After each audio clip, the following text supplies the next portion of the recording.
हुमायूं साहब, एक सेनेट वाली बड़ी खबर है। आज इस टॉपिक को छोड़ने को दिल नहीं है, लेकिन उस खबर को भी डिस्कस करना है।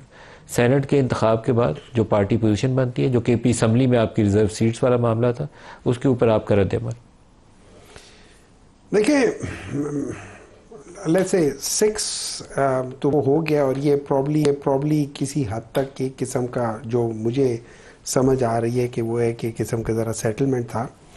मैं उनसे डिसएग्री नहीं करता। आई एम श्योर उनको कुछ चीज़ें ज़्यादा मालूम होंगी जिसकी वजह से, लेकिन मैं ये समझता हूँ कि ये सीटें अगर हम किसी तरीके से भी लड़ते, ये सीटें हम निकाल जाते हैं।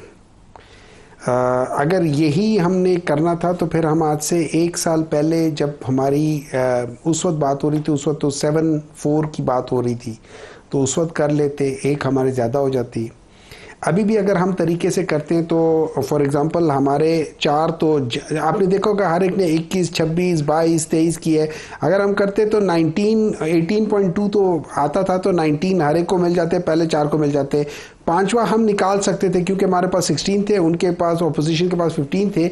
हम ज़्यादा कोहेसिव और ज़्यादा कोऑर्डिनेटेड एफर्ट करके जो सेकंड वोट है उसको ट्रांसफॉर्म करके हम यहाँ पे 5 निकाल सकते थे। हम कोशिश करते तो हम टेक्नोक्रेट में भी निकाल सकते थे।